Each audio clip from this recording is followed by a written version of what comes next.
for your indie and major artist.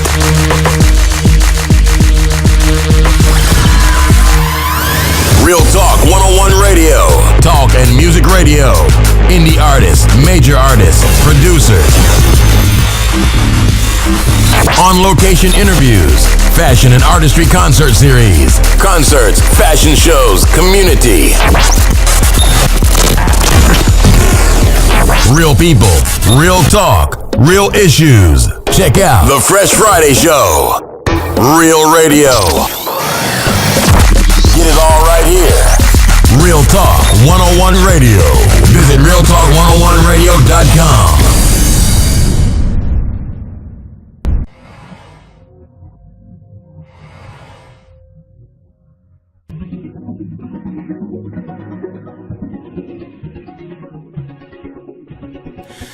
Your body all over. You want it. Come closer. Sweet kisses down lower. Just Real Talk 101 Radio. What's up, y'all? It's the Birdman back in effect. My man, RJ right here. What's up, brother? What's going on, y'all? About to get it in for y'all. 2 letters. Y'all look out for it. Yes. So, RJ, What's you up? started singing at 6 years old. Yeah, I was a young boy when I started singing. Snapper, huh? Yeah. Right on. So, how did you? What gave you the love of singing? What made you want to sing?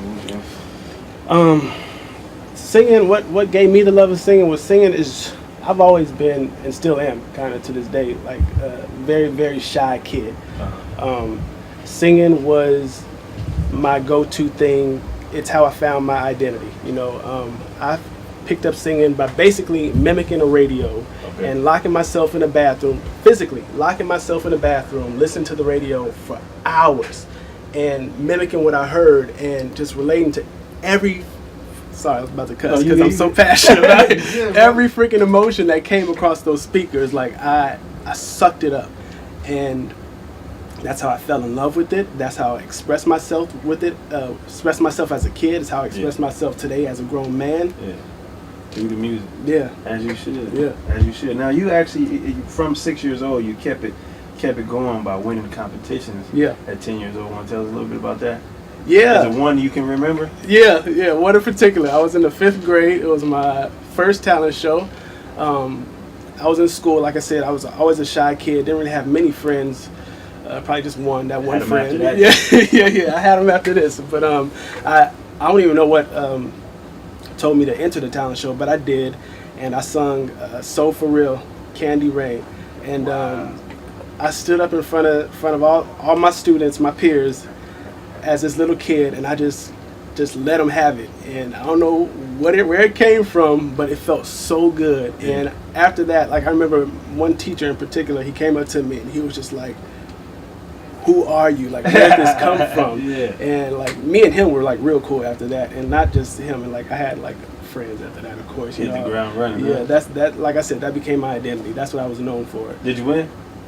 I don't think I won. I don't think I won. Like the experience is worth it, man. That's right. Yeah, I don't think I won that one. So you kept singing after that. I mean, who's your biggest influences in music? Like who you think you? My biggest influence is definitely Michael Jackson. Right on. He was my dad's favorite artist. He used to play him a lot when we used to take like rides in the car, and whatnot. And Michael Jackson. He taught me a lot. That's dope. Yeah. That's dope. Michael Jackson. That's the king. I mean, can't go wrong with that one. You gotta learn from the greatest. Would you say some of your style, the way you deliver your music? Definitely. We're in California, and can't nobody tell us nothing. No sex on the beach. I'm sorry, I didn't mean to cut you you off. good. But my style and definitely like people hear it in my tone when I sing. Like it's definitely it came from him. Through the years, I got my own style and my own tone, but the foundation was definitely laid by that man. Right there. Your music is smooth, like just the way it delivered. Like that's my video right here. Thank you. Like that one, brother. Thank you, brother. So, a lot of people, if you guys don't know, listen to this interview right now. This is American Idol contestant. Yay! Right here, top 50. Hey! You didn't get on none of the outtakes, did you? I had a crazy outtake, actually. Oh, you did? Yeah, I think they took it down from YouTube, but I was, when I got eliminated, I kind of let the camera have it, and I was, like I said, I'm very passionate about what I do, y'all. Yeah. So when they let me go, I was, But you was in the top 50 though. That's an accomplishment. Yeah, I was flipping off the camera and cussing out everybody. And you got to look that up on YouTube. I think they took it down, like within the past year, they took it down. How was that experience though? Like, how was the American Idol experience? Like on a date, like what would be the average day of an American Idol day? It was started off. It was long, a lot of waiting because it's a television show, it's a production. But and a lot of I never been like that was the first time I was ever around. So many like talented people, like people that are artists. Like ready to go, like sign them up and take off, like top artists. I've never been around that many people. Like all day, every day. So it was kind of a testing ground, like, can you do this, RJ? Are you ready for this? Because, you here. And, so after you passed the initial, like crap they put on TV, the initial selection process, when you go to the hotels and all that stuff, what is a day like when you get up in the morning? Like y'all right into it or what? We right into it. You wake up, they eat you. It's like camp, boot camp. That's what I was thinking. They give you breakfast and you line up. They line you up, and the audition process starts in the morning and it doesn't end till the night throughout this week span. Like I said, it's a lot of waiting, but I mean, like you're in line and you're going through this audition process where you see people, get a yes or no, and they're crying and they're happy, and you see, old boy over here practicing his little riff and old girl over here practicing her little riffs, and you're like, well, shit, should I do this? Should I change up my thing? It's like crazy, Do you guys get to select your own song? Like, did you try to find a song that was, organic to you, or did they like, okay, look, I want to see what you got on? They give you a list, and you get to pick from that list, a list of songs. So I picked the best one. Michael Jackson? I thought. No, actually, I picked Gnarls Barkley, Crazy.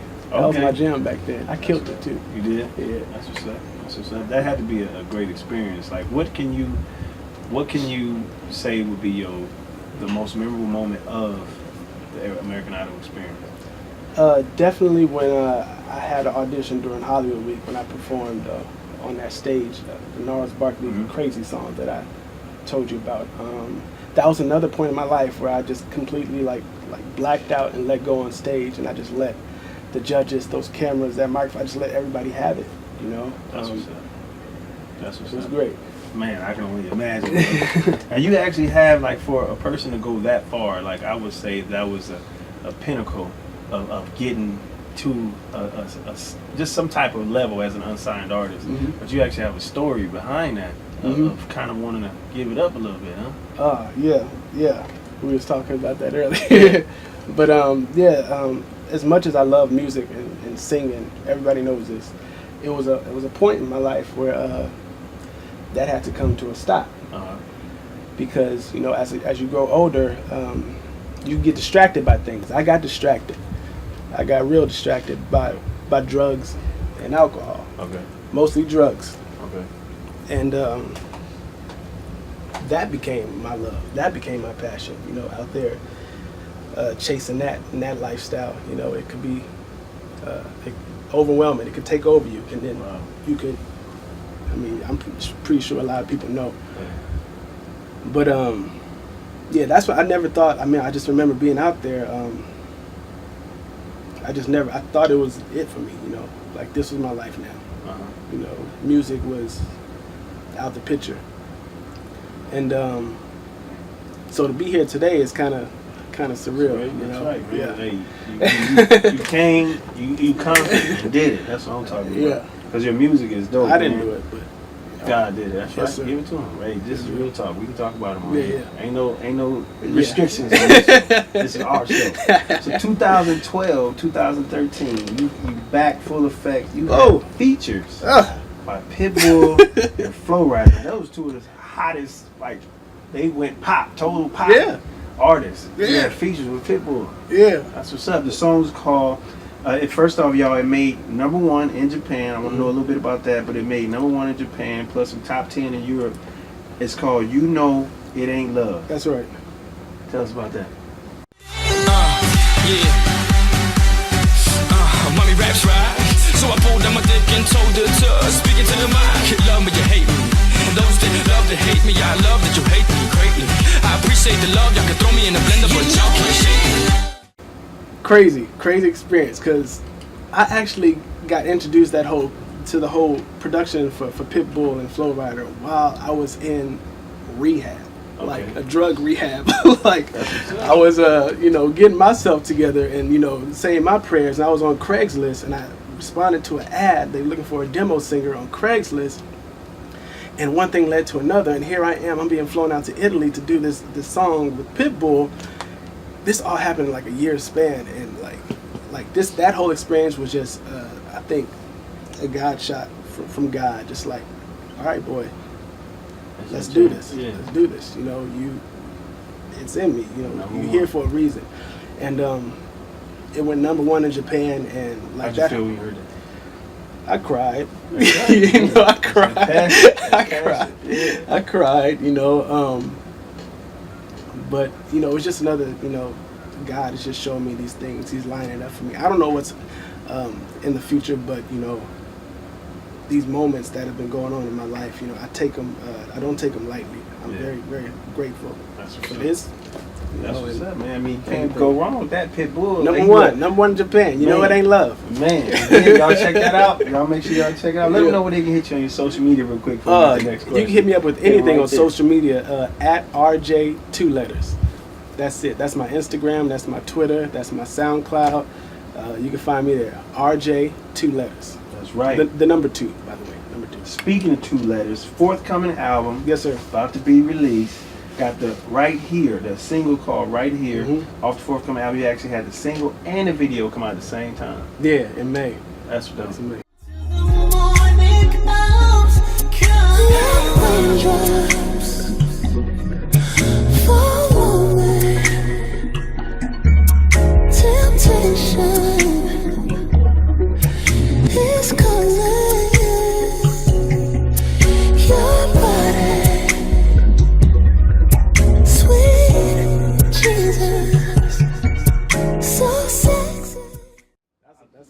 Tell us a little bit about that one, man. That video is dope. Y'all gotta go see that video, man. The video is dope.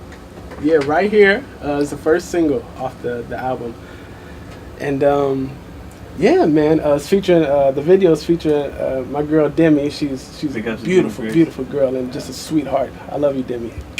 But yeah, we shot that video in May and off like in Pacific, Malibu somewhere. It was a nice, beautiful day. We had lots of fun. The single is doing pretty well, actually. I got a lot of great feedback from it. And hey, I'm happy. We will be putting it in rotation, bro. You gonna put it in rotation, bro? We will put it in rotation, man. Bless them with that right. So what can everybody expect from the rest of the album? 2 letters. Pretty much, 2 letters is an introduction to me, my story, my passion for music. I've been influenced by so many styles of music. It's going to be on this album, and I'm going to try my damnness to portray that in this album, and make sure that it's right for you guys. You know what I mean? So you guys can get a real introduction of RJ, because I believe that it's going to be a movement. You know what I'm saying? So there's going to be some ballads. There's going to be some up tempo. There's going to be some features. Yeah, there's a couple of features actually. I'm sorry. Yeah, the features my boy Decor. He's got a feature on my second single, "Sex on the Beach," which is my absolute favorite song. Okay. So yeah, there'll be a couple of features. So if "Sex on the Beach" is your favorite song, then Right Here it ain't even close to it. Ah. I like that. That song. Yeah. That's one of the ones you pop in with a little champagne on, and you know what I mean. That was it. And that's exactly. Right. So if you can give every time on Real Talk on radio, man, we like to give an independent artist, up and coming artist, somebody in your position, either trying to be where you are or have aspirations to get to where you are. What can you give them? Some little nugget that helped them get over the top possible? Boy, advice for a new artist, I think that's crazy because I'm a new artist, but all I could say is I'm going to speak to myself and speak out loud. So listen if you like new artists. Definitely just to RJ to just pick one thing. I mean, a lot of people dab into so many things. They sing, they act, they produce, they write. You know what I mean? Just pick that. You know what you're good at. Pick that one thing and take your time with it and love it and cherish it and protect it and fight for it. And you will succeed. That's it. That's right. Y'all heard it. Okay, so can we get a date? No dates yet. No dates. Oh, No dates for the album. Yeah, we're putting all our energy into the singles right now. I'm sorry, y'all, but it's coming. I promise you it's coming. Like I said, it's going to be right. It's going to be right. That's right. One more time, man. Social media. Let them know where they can catch you. RJ. Oh, I'm sorry. Well, I'm RJ. You can find me on Instagram, Twitter, SoundCloud at RJ 2 letters. The number 2. RJ 2 letters. Thank you, guys. That's right. Thank you, Bird. All right, y'all. Real Talk 101 Radio. Dope interview. Dope artist. RJ, I can't wait till y'all hear him, man.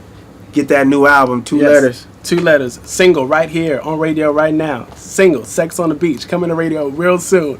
2 letters. Coming to you real soon. I promise y'all. Coming out, y'all. Peace. The Birdman. We out here. Cause we're young and in love. Woo! And we're in California.